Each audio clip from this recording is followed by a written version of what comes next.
It is important for every intending criminologist to be knowledgeable about various types of criminals, because criminals left traces behind when they commit a crime.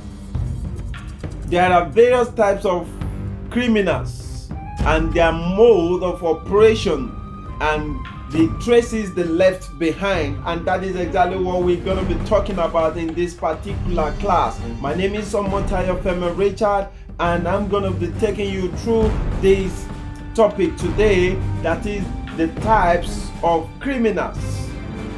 Our objective today, at the end of this class, you should be able to explain various types of criminal, as well as recognize the differences between professional and amateur states, the characteristics of each. Lesson point: let us consider types of criminals in this class. You're welcome once again. Now let's go straight to the class. We have various types of criminals. We have professional criminals, we have occasional criminals, and we have non-professional criminals. But in this particular class, we're going to be talking about occasional criminals. Then subsequently, in the subsequent class, we will talk some more on the professional as well as non-professional criminals. But let's go straight to the class as we talk about occasional criminals in this particular class. You're welcome once again. Okay, what is occasional criminals? We say occasional criminals, or occasional offenders are not professional criminals. They do not take crime, they do not make crime their occupation or career. They do not make crime their occupation or career. They do not rely on skills to commit a certain crime, unlike professional criminals that need to rely on some certain skills to commit a particular offense. Occasional criminals does not have a specific skill to commit a crime. Now, having said that, let's also talk about types of occasional criminals. We have 4 various types of occasional criminals, just for you to understand this topic very well. Occasional criminals. Number 1, we have criminaloid, and we have habitual criminal, and we also have epileptic criminal. The 4th one, we have occasional thefts. Now let's look at what do we mean by criminaloid. We said criminaloid,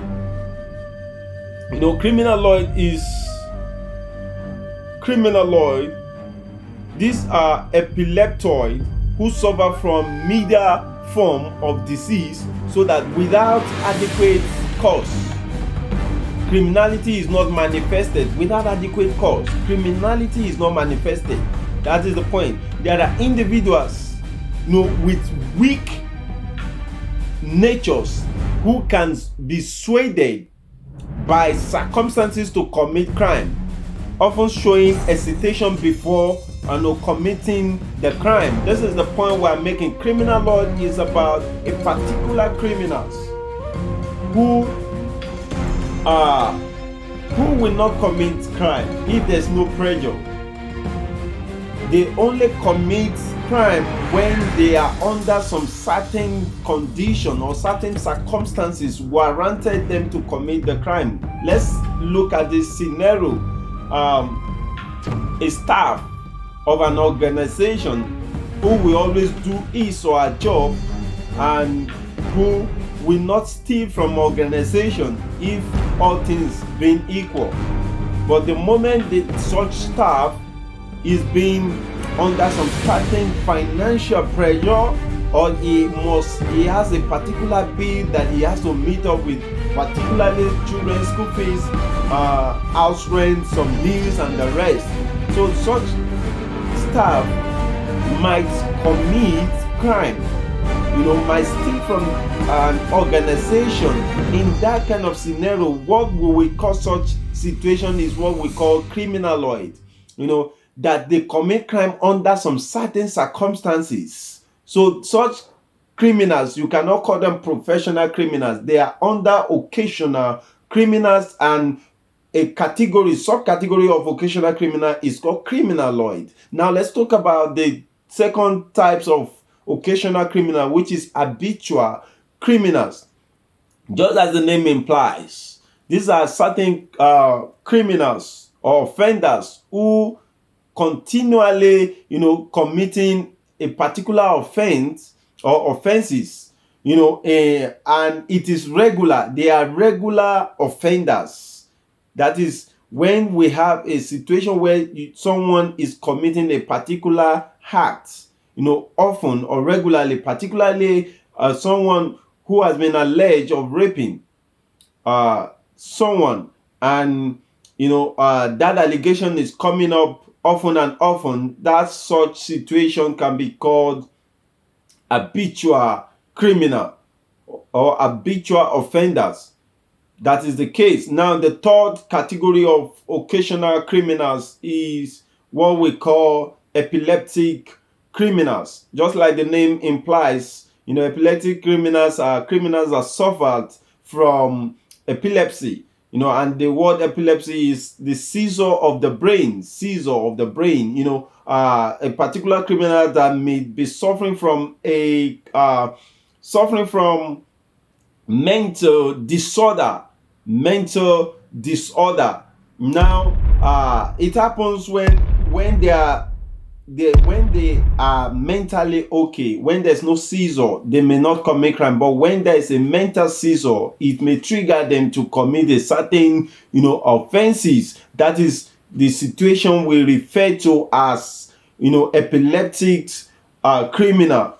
Now, or epileptic offender. The last category on that occasional criminals is what we called the occasional thefts. Occasional theft are a particular criminals that also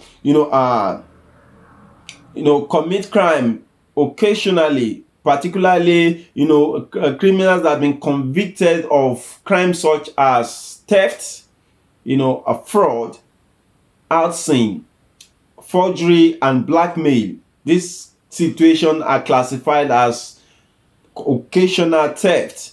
And our lesson point, our reflection moment, I want you to pause and think about why is it important for criminologists to understand various types of criminals. Why is it important for criminologists to understand various types of criminals? Then now let's talk about our discussion question.